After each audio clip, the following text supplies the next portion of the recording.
Hello and welcome to this special CSSC conversation, where we shine a light on impactful research in the world of education.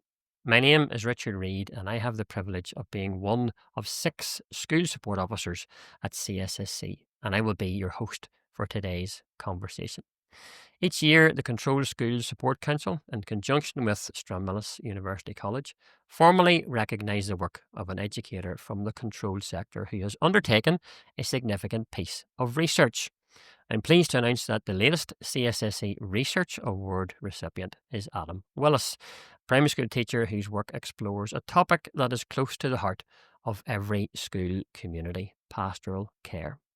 Adam's study, titled Pastoral Care Leadership in the Primary School, a creative arts-based methodological study, offers powerful insights into the real-life challenges, responsibilities, and rewards of those leading pastoral care in our schools. In this conversation, we'll talk about what Adam discovered through his research, how his recent year of teaching in Dubai has shaped his thinking, and what schools can do to better support well-being of both pupils and pastoral care leads alike. Adam, it's great to have you with us. Thanks for joining the conversation. Thank you for having me, Richard. It's a pleasure to be here. Fantastic. Looking forward to the conversation. Adam, let's kick off things by just tell us a bit about you, your teaching journey so far. What led you into education in the first place?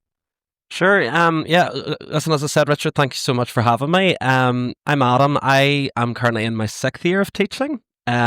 So I graduated from Stranmillis in 2019, and I taught in Dungannon Primary School for 1 year, before moving on to Hardy Memorial in County Armagh for 4 years.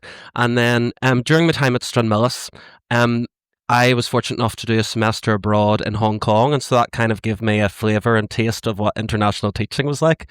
And you know what it's like, sometimes you get into the run of it in a school. I was loving my time here, but I feel in the back of my head I was always keen to maybe do something a bit different. So I applied for a career break, and I'm currently in 2-year secondment teaching at Nord Anglia International School in Dubai. So I teach year 3, which is the equivalent of primary 4. So yeah, I've loved it so far. Fantastic. You're getting an amazing amount of experience in just the first sort of initial years of your career, which is fantastic. Can I ask the question, what sparked your interest in pastoral care and ultimately, led to this piece of research?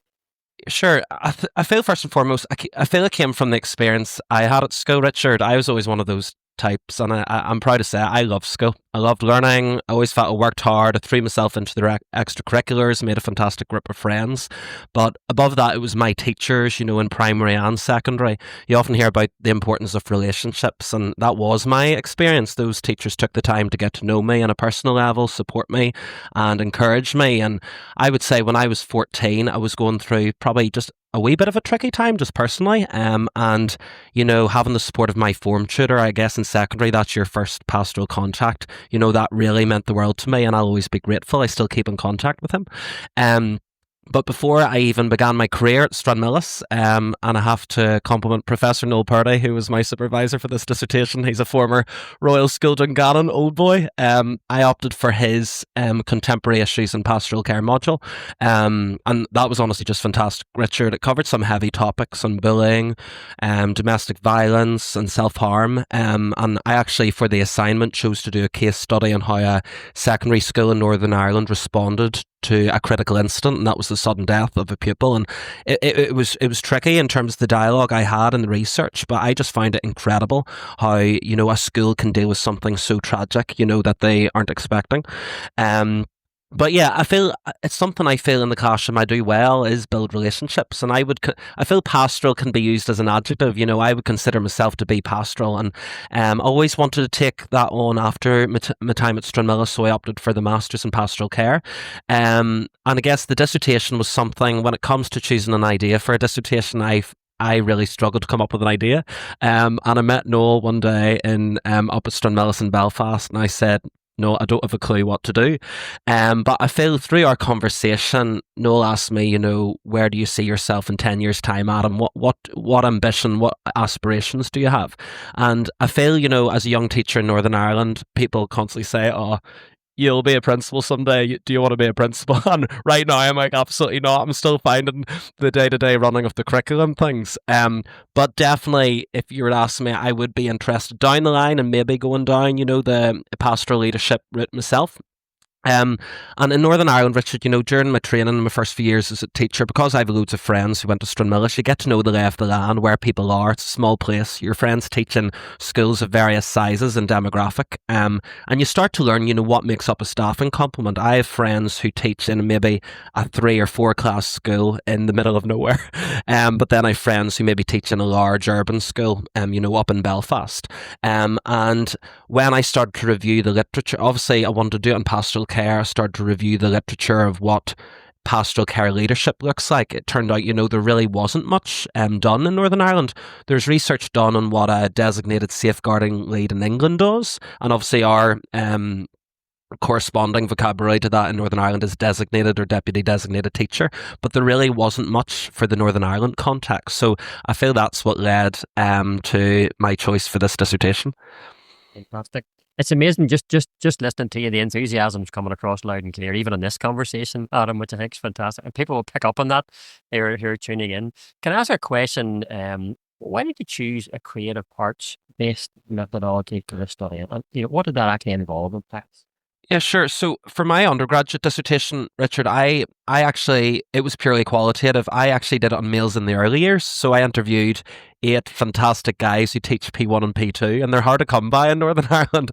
I think there were 3 male P1 teachers that I knew of at the time and 5 P2 teachers. And I just loved those sit-down interviews. Yes, trying to come up with those transcripts after was hard work, but, it was so valuable to hear their words. And I knew if I was able to track down the pastoral leads for this dissertation, the rewards would also be the same. But, through my conversations with Noel, he advised doing something a bit more different, maybe something that would make potential participants sit up and take notice.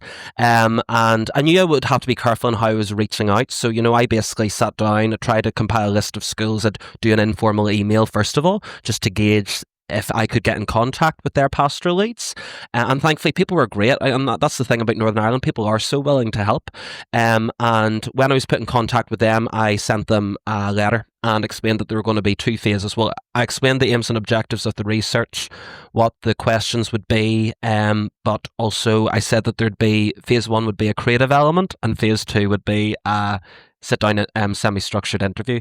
And I feel that term creative element does maybe, alarm people. But, I had kind of said that they could, I was leaving it really open that they could maybe keep a reflective journal for me, compose a series of diary entries of their day-to-day job. I offered them to maybe select an artifact that, embodies or reflects their role as a pastoral lead, or even maybe come up with a piece of creative writing like a poem or a story. And when I sent that out, I honestly thought, are people going to be willing? But honestly, I was amazed. And thankfully, I had 8 groups who came back to me. So I have my appendix here.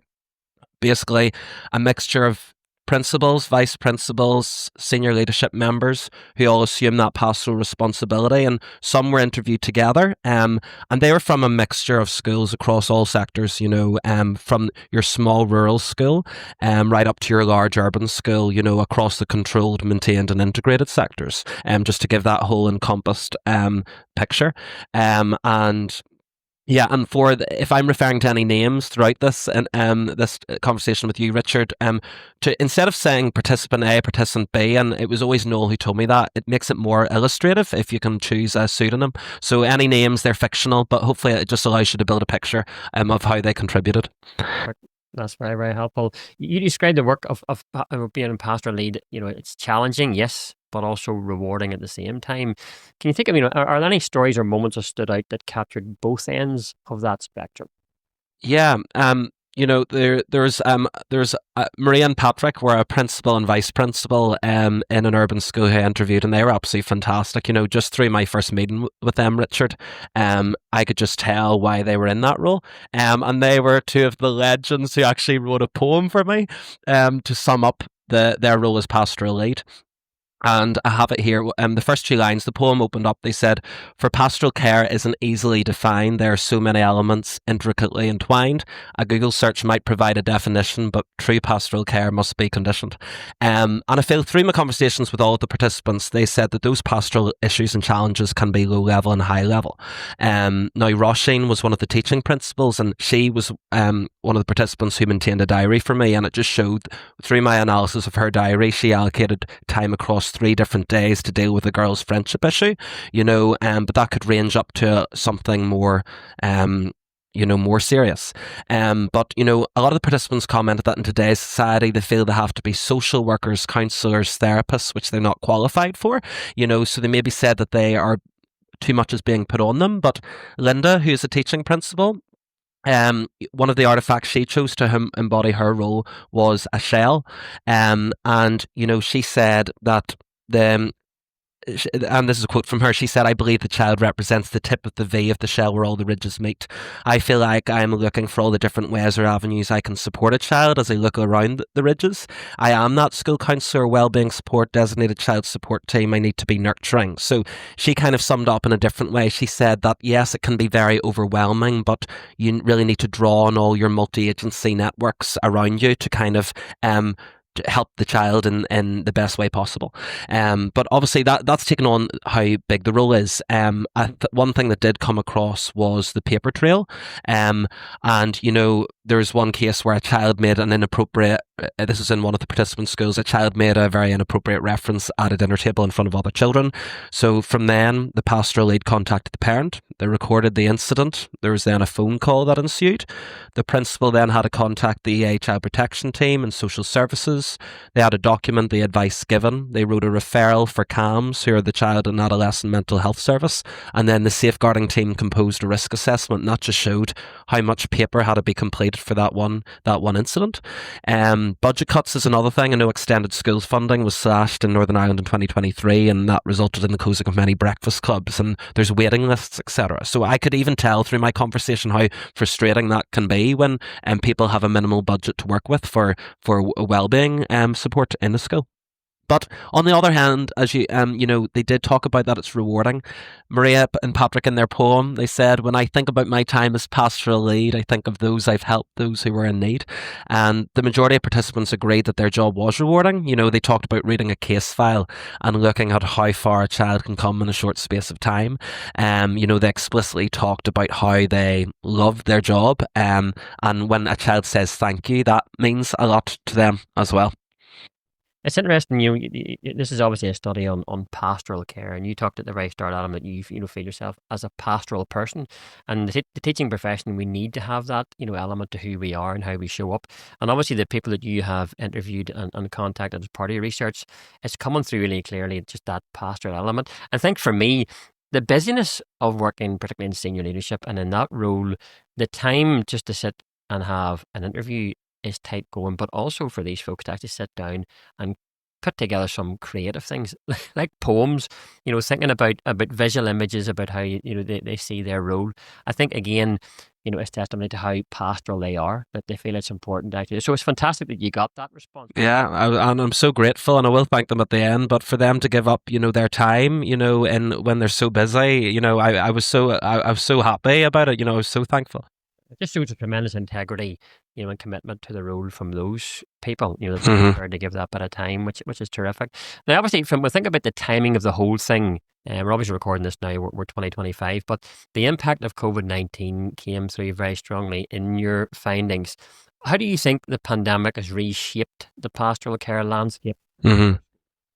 Yeah, I think, Richard, COVID was a word that was referenced right through, the interview transcripts, and I feel people would often have said those prolonged periods of lockdown, definitely had an impact on children's social skills, not interacting with their peers. Some participants in my interviews also commented, and there was maybe a surge of domestic violence cases that came from that due to that prolonged period at home. And, one of the pastoral leads in the interviews, she said that her school have had to deal with 4 cases of self-harm since 2020, despite not experiencing this in her 25-year teaching career. Also, Roisin was one of the teaching principals, and she told me that, there's been maybe a lack of resilience and lack of work ethic after the pandemic, in relation to a child's education, where, I feel some parents maybe said, as long as they're okay, it's not good enough. And I know that some people might comment on, how the standards, have slipped a bit. But, I think the main one that definitely came up, Richard, was the main concern emerging from COVID was the increased time spent online. And I had to get to grips with Seesaw and Google Classroom like all teachers did. And those apps were fantastic just to have that contact, even pastorally for children. We had a weekly Zoom call where we were able to touch base and check in on them, and obviously for them submitting work, which was so important. But I think, Patrick was one of the vice principals I interviewed, and he has said that research has even struggled to keep pace with the evolving of technology, and he has said that his pastoral team have really had to keep their finger on the pulse. There's always a new app coming out, and I'd like to think I'm quite tech savvy, but then you hear of maybe another app that teenagers are using, and I'm like, what does that do? I've never heard of it. And even I'm sure we've all heard of Adolescence, which was released on Netflix this year, and it just shows how dangerous the online world can be as an influence, where children and young people are being exposed to negative role models and risky behaviours online. So I feel that's definitely been as a result of COVID, as you mentioned. Yeah, and that's come through very clearly in your findings. There's many pastoral leads out there at the moment, and I can relate to this myself, having been a pastoral lead in my own career. They seem to feel stretched between their teaching responsibilities and their safeguarding duties. What do you think needs to change to sort of help make the role more sustainable? Yeah, I think and even in the research it alluded to this, Richard, it talked about, non-teaching and teaching. So from all interviews, it was clear that the leadership and organisation of pastoral structures are very different from one school to another.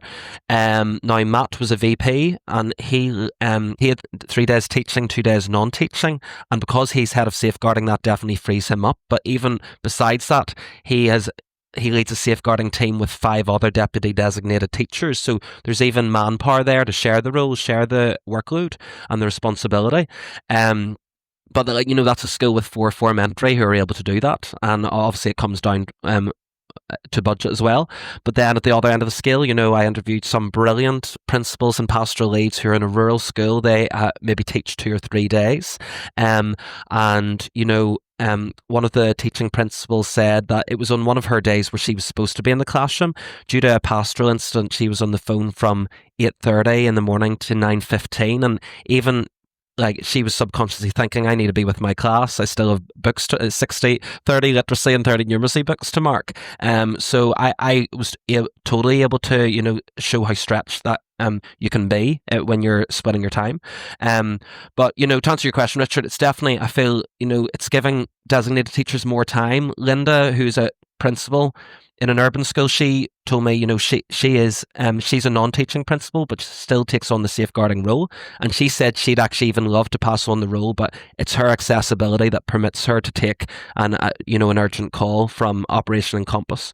And the participants who are teaching, but are also holding those safeguarding roles, they made clear, they feel they can't give their class 100% since they have to nip out here and there, if that makes sense.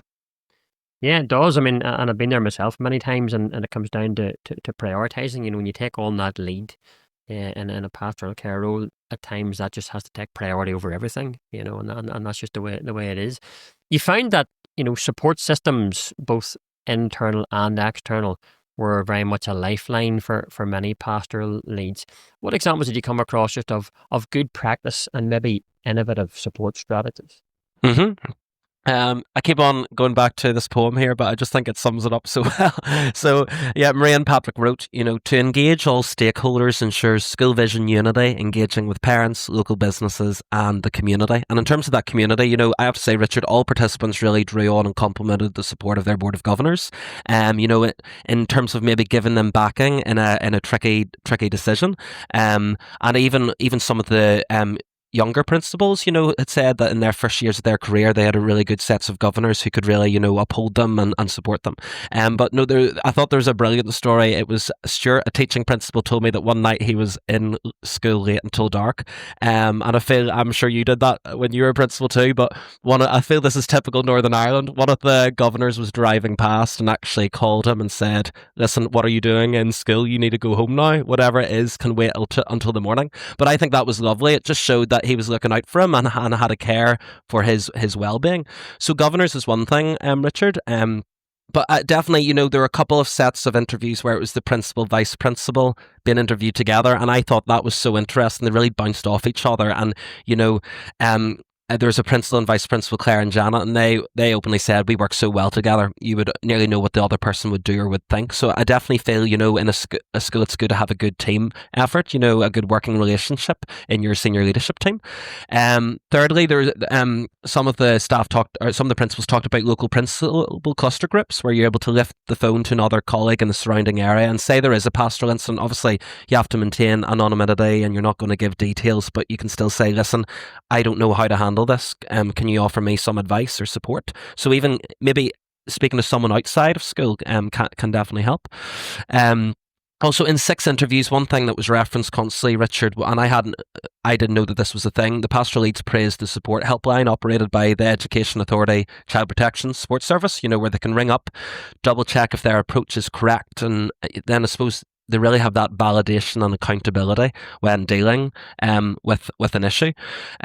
But in terms of support mechanisms, and one thing I really wanted to kind of gauge from the research, Richard, was, how our staff looked after, staff well-being. And there's some brilliant, like practical things that were referenced in the transcripts. I know, and obviously every school's different, every budget's different, but one of the principals said that they give their staff a birthday day off, they get a sub in.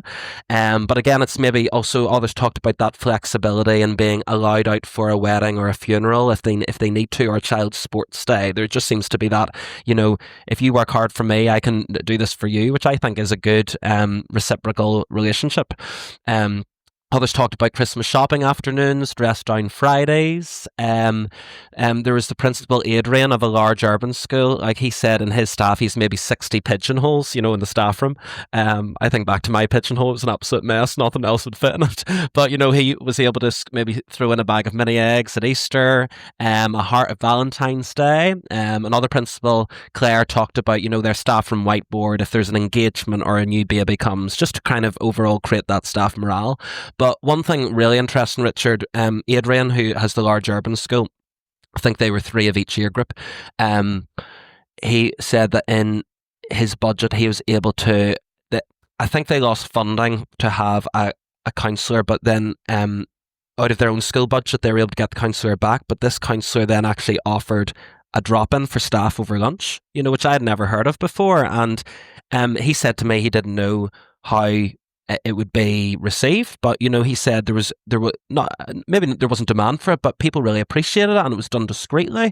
And there was his words were, I have the quote, he said it has just been amazing and there was no stigma attached to it, which I think is brilliant. I think, these are really, really helpful ideas, and you make a very important point there, Adam, that every school is going to be different. There's different people in there, there's different needs, there's different budgets, and therefore there can be different ideas as to how to address these things. And I can relate to a number of those things. You were laughing when you're saying, this could be me and my scenario. Yes, governors driving past you in the car there late at night and actually saying, do you need to actually be there? And those are questions that sometimes you do need to be there, but for somebody to ask that question, there's a level of pastoral care there in itself that they've noticed that you're there. And I think that's really, really important. You mentioned this whole idea that it's very much a shared responsibility. And I think within pastoral care, your findings that's been really, really helpful, where you're able to reach out to other folks within your own team, obviously within the school, but also you mentioned governors, and governors have a very, very important role here to play.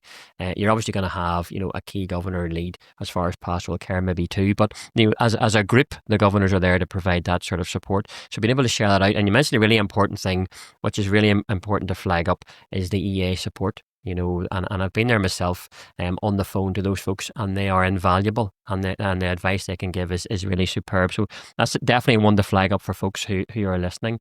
There's a strong call in your research Adam, for a professional qualification in pastoral care, which I thought was interesting. What might such a qualification look like, and how could it support future leaders in this area?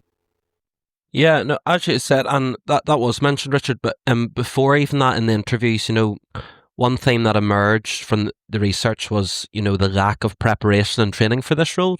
Linda, one of the teaching principals, she quoted, not absolutely nothing prepares you for what you might hear in a multi-agency meeting, with a pastoral incident. And I'm sure that alludes to maybe the harrowing stories and the complex nature of some safeguarding issues. And, what I did find was interesting. One of the principals interviewed mentioned that their governors actually created an allowance point for pastoral leadership.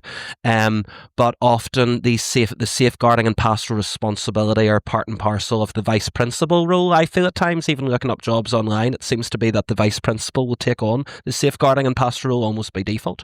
On the research, some of the participants called for something more specialist in pastoral care, but delivered by current practitioners who are walking the walk. There's definitely that agreement. They'd rather have something delivered by people who are on the ground doing it rather than maybe a impartial third party professional development choice, if that makes sense.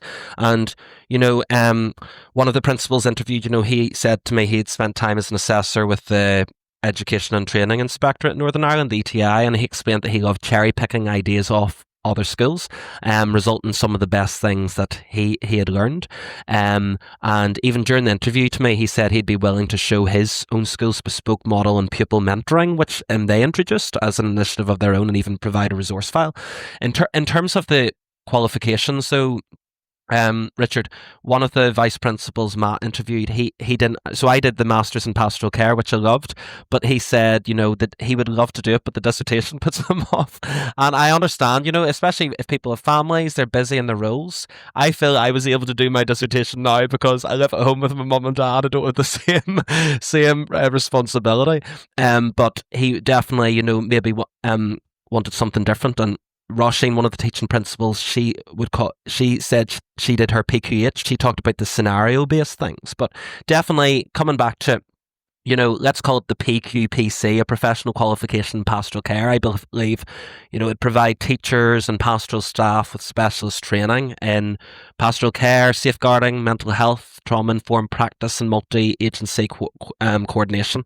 And hopefully that would even elevate pastoral care to a professional standard distinct from other leadership roles. I think even if it was like a 1-year part-time course, through like blended, so online, face-to-face, and I feel it would need to be accredited maybe by Stranmillis, St Mary's, University of Ulster, Queen's University Belfast, and in conjunction with the EA.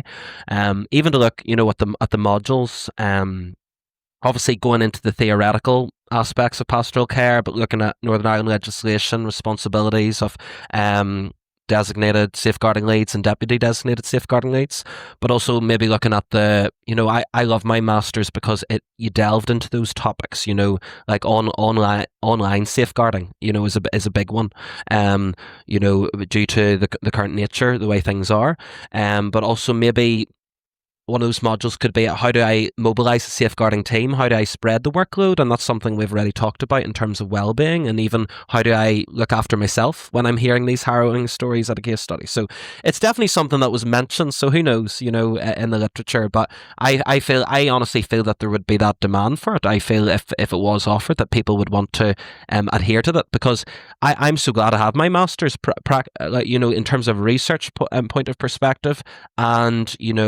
professional and practical, but I think more people would opt for something if there were more maybe, you know what I mean, it was practical based. That's the word I'm looking for. Yeah. But I think that's why, conversations like this are really important, and the fact that you've taken time to do your research is important, because it's raising these issues of, what could a qualification look like. And you've highlighted the fact that there's a real desire there. If something was on the table, people would be interested. So, and that's what we're trying to do at CSSC, is to raise the profile. Bring these things to everybody's attention through these conversations, which is why your research findings have been very, very helpful. And we know that the folks listening will appreciate this. And there's a lot of tremendous experience, as you've said already, in our schools, which even to be able to share that, if there was some way of sharing that in a feasible way, I know folks would listen and want to be part of it. Now, you mentioned, individual pastoral care leads themselves, looking after themselves. So how should pastoral leads look after their own well-being? You mentioned, a lot of these harrowing stories. So based on what your study has revealed, how do they look after themselves? Yeah, I think I remember earlier I said, Richard, some of the participants were asked to select an artifact.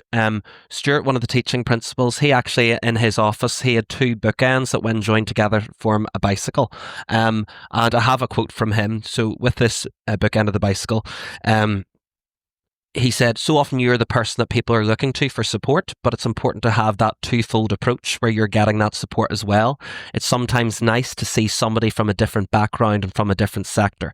When it's pulled together, it's one and it forms the bicycle, but you have to have this work-life balance. It's all about balance on a bicycle.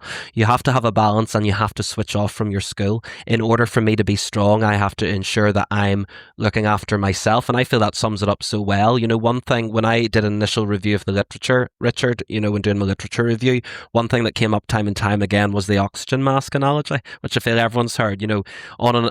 On a plane, when the cabin crew are doing their explanations, they say if there's an emergency, place the oxygen mask on yourself before helping others. And I think that's so true. It's this idea of self-care comes to mind.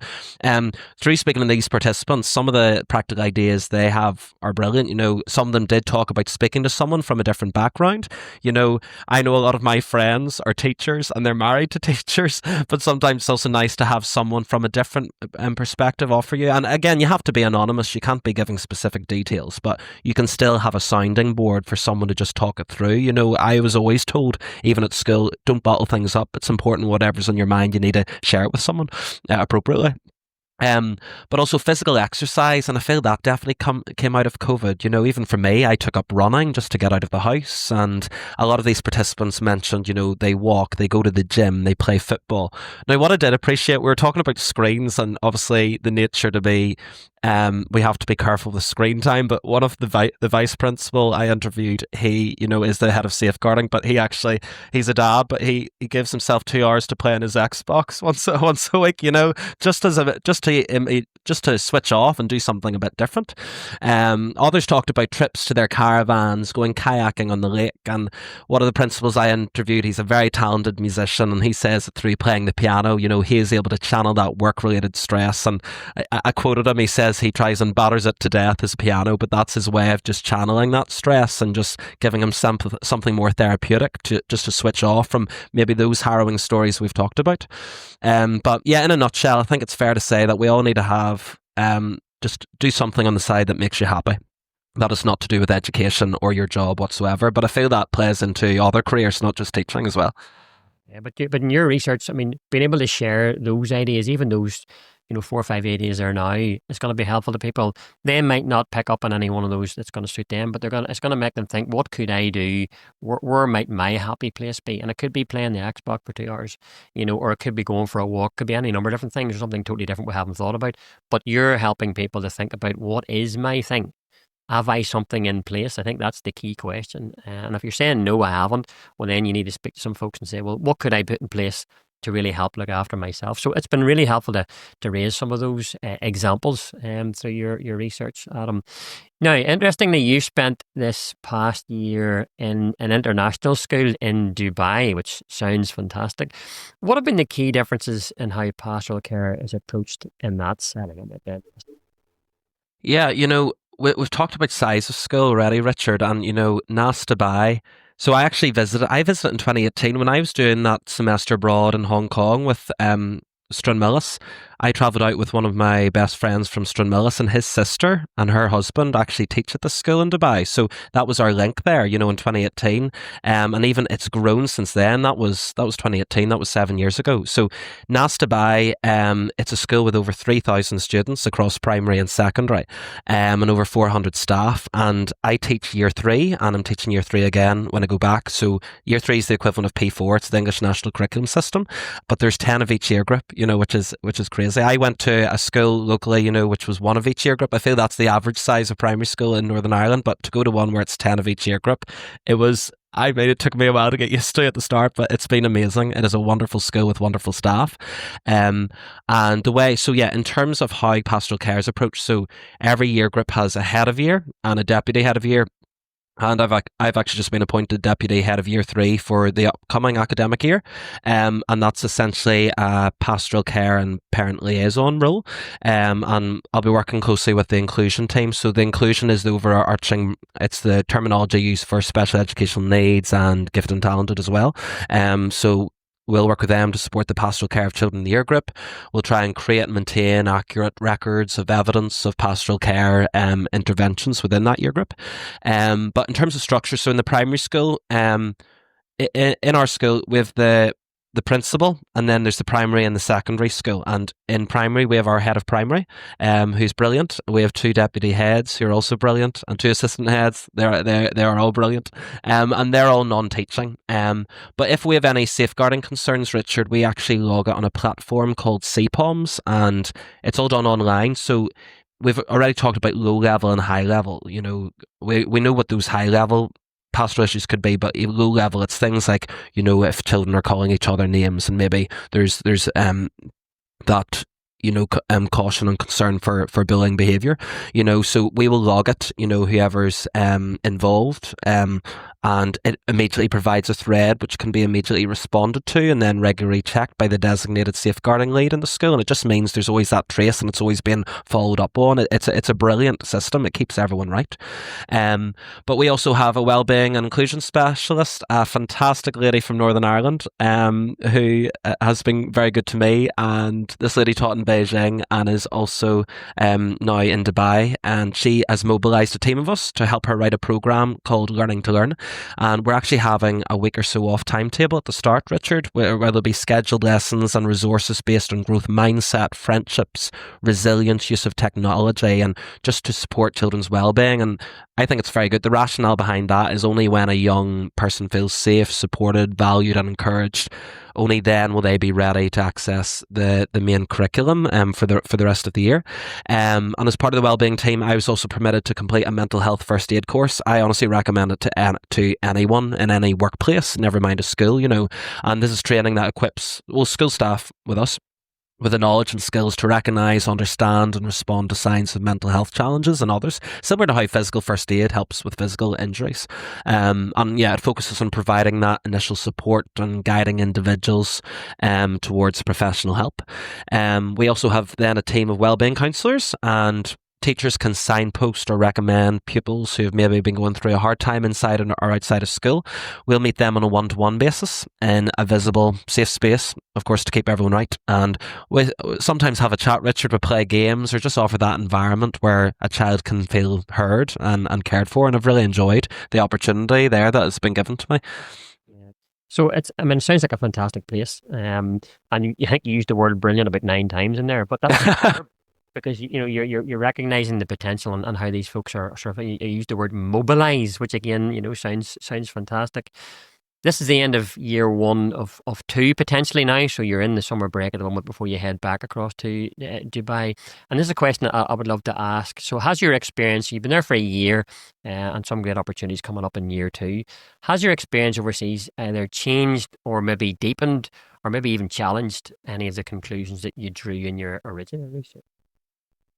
Yeah, I would say, Richard, you know, I would honestly advise anyone who has the chance to even take a career break, but just experience education in an international setting. But what I would say, there's so many differences, but also you can travel over 3,000 miles to a different country with a different curriculum, a whole host of wonderful nationalities and cultures. But I feel a lot remains the same in terms of your day to day, the pastoral nature of your job as a teacher. But definitely, I would say allowing pastoral leads more time. You know, there are those people out of class who it's their sole job to be the pastoral contact. It allows the workload to be spread. But it's a hard one, I feel. I look at those small schools and the participants who I interviewed, and they have they make it work. Yes, they've told me about the challenges, but they spoke so positively of their role, and I feel it's hard. Not every school can be a big school at the end of the day. Do you know what I mean? But I would say one thing is, that is, I've been very fortunate to teach in brilliant schools in Northern Ireland with very supportive and pastoral staff, and staff well-being was given prominence there. But it's also in Dubai, it's been staff well-being is a big thing. There's we have a staff well-being team as well who come up with ideas and meet throughout the year and take feedback from staff to hear how their day-to-day experience can be improved. And it really is about the voice of the staff as well as the voice of the child. And even things like coffee and croissants, they do staff shout-outs on a weekly newsletter. In year 3, we have a thing called Secret Pal, at the start of the year. So everyone's given a secret pal. You have to compile a list of your music, your favourite treat, your favourite things. And then that secret pal will, reward you throughout the year. And you'll walk into your desk at a random morning and there's a coffee there waiting for you. So small gestures like that. And even, there's a NAS Boys Golf Weekend, there's staff karaoke, there's things like that. I feel I'm very much a strong advocate for, staff well-being. We spend most of our time in the week in our workplace. So you have to be happy there. Do you know what I mean? Obviously, first and foremost, the children come first, but also it goes back to that oxygen mask analogy, ensuring everyone is healthy and happy. And when you're happy, you will do the best job and be able to support those kids to the best of your ability. It's interesting when you're going through those different experiences you've had, and that's only in the last year, and they've been very much in inspirational experiences, and that will be the case for folks who are listening. But you talked about, if there's a chance at all, getting across to some of these schools, it's about broadening your experiences, not just as a pastoral lead, but as an educator in general. And obviously, some people will have that opportunity, to travel abroad for a sustained period of time, maybe abroad for a visit, like going back and 2017 yourself, those initial visits, but even just locally, getting across to other schools and talking to educators in other scenarios, which you mentioned maybe back at the start of our conversation, that idea of just sharing good ideas and broadening your experiences, which I think a lot of folks will really appreciate, as they listen to this or watch this. Let's say, Adam, we've got somebody, as we come towards a close here, who's just taken on the role of pastoral lead in their school, okay? What would you say to that person, a new aspiring pastoral lead just starting out today? Yeah, I think it came across when I was doing my dissertation, Richard, about, the suitability for the role. And I'd say that if you're that person who is wanting to go down the pastoral route, that's a very good place to start. I feel that you're already passionate for it. And people always say, and I was always told, if you're passionate about something, you're going to do it well. The participants interviewed, they commented on the interpersonal skills, the compassion, the empathy you need to have, and a lot of them said that was natural, but others said it can come with time and experience and be learnt. But also one thing, and I feel it's something personally I need to work on, is being strong and determined. And I feel, if you're a pastoral lead, if you're going to case conferences, you have to be firm, and you have to you really have to stand up for the child and really almost fight for them to get the best outcomes. So I feel what I would say, it's you have those soft skills of empathy and interpersonal skills, but it's also learning to be firm when you need to be. And of course, there's a way of doing that. And I feel that is something personally I and professionally I need to work on. But yeah, I'd say as a pastoral lead, you need to back yourself, but also the research shows the importance of drawing on the many support mechanisms. We've already talked about the support of your leadership team, the governors, the cluster groups, the EA helpline. There's definitely lots of professional ways that you can be supported, but also it comes back to personal ways too. It's taking time out. And I feel in teaching, it's hard. It's one of those, it's hard to switch off at the end of the day if there's been something where you've heard about a family issue or a child. Like, we've all been there. Everyone's been there. It's hard to forget about it. And I feel that comes in your nature of wanting to be a teacher in today's society. But what I would say is, if you're interested in being a pastoral lead, I feel like that's a good choice, because there might be some people who say I wouldn't want to be involved with that, but I'd say if you're wanting to go down that route, you're going to do a good job at it. But certainly, I mean, your research as folks read through it and the findings that you have from that, and even just your enthusiasm in today's conversation, I think will inspire anybody, not just those who have been in the job for a long period of time, but particularly those who've only just recently taken on the role, or maybe some folks who are contemplating taking on the role. I think certainly this conversation today will inspire them. Finally, how does it feel, Adam, and I'd love to ask this question, to be this year's CSSC Research Award recipient? Would you encourage other educators to get more interested in research? Oh, honestly, it really is an honour. It's an honour and a privilege. And I just want to say thank you to everyone, including yourself, Richard, at the Control Skills Support Council. I've thoroughly enjoyed chatting to you. But, in my dissertation, I thoroughly enjoyed speaking to those participants. They're on the front line, and they really are strong advocates and role models for pastoral care provision in Northern Ireland's primary schools. And so thank you to each and every one of them for giving up their time to be interviewed. And I feel, Richard, some people are maybe put off by the idea, and I've spoken to some of my friends who are put off doing a master's because, yes, they're thinking of, the evening classes, doing the modules, the essays, the dissertation. But my favourite part, genuinely my favourite part of my master's was the dissertation. It was leaving school each day and having to drive to some random school, but it was the people you met. Do you know what I mean? I love teaching in Northern Ireland. It's a wonderful place, and people were so welcoming and inviting me into their school to hear what they do. And we always talk about sharing good practice. So I would say that I would advise anyone to have the opportunity. And it doesn't have to be a master's. It doesn't have to be, a dissertation. But there's so many opportunities in Northern Ireland to share good practice, even through shared education projects as well, to get into other schools and hear what they're doing. But yeah, so listen, thank you to the CSSC, and I also made reference, I do have a few thank yous, I made reference in my acknowledgements of my dissertation to Claire Kerr. Now, Claire Kerr was Senior Teacher Pastoral at the Royal School Dungannon, where I attended as a pupil, and she's actually been appointed to Stranmillis this year as Director of Student Services and Wellbeing, and she was one of those people, who taught me at school, but she was one of those ones who you'd use the adjective pastoral to describe her, just in her rapport with pupils, the time she took in getting to know her students. And it would be remiss of me not to thank Professor Noel Purdy for his support and guidance and encouragement in supervising my dissertation. It was his module, Contemporary Issues in Pastoral Care, during my time at Strand, which really did spark an interest in this field. And each meeting with him was an absolute pleasure. And I've only been teaching 6 years, Richard, but I've been fortunate enough now to work in 3 schools, 2 in Northern Ireland, 1 in Dubai, and where the pastoral care of staff and pupils is held in the highest regard. And I wish to thank David Thompson, Elaine Anderson, and Tara Lambert for investing in me and providing me with the best experiences and opportunities for me to develop as a young teacher in the first stage of my career. And a special mention must go to my parents, Arlene and John George, because they first showed me what it means to care. And pastoral care is what this dissertation is all about. Fantastic. Exciting times ahead. Well, look, that brings us to the end of our conversation today. A sincere thanks to you, Adam, for sharing both your research and your reflections so generously. Adam's work reminds us that pastoral care leadership is not just a role, it's a responsibility that demands empathy, resilience and genuine support. His insights not only timely, but align closely with the Department of Education's Transform Ed strategy, which places renewed emphasis on the value of research, both international and local, in shaping and improving classroom practice. As a young teacher, 6 years in, Adam is setting a brilliant example for his colleagues across the controlled sector, in fact, all sectors, showing that research isn't just for academics, but can be a powerful and practical tool for every educator. For now, thank you for listening, and let's keep this conversation going.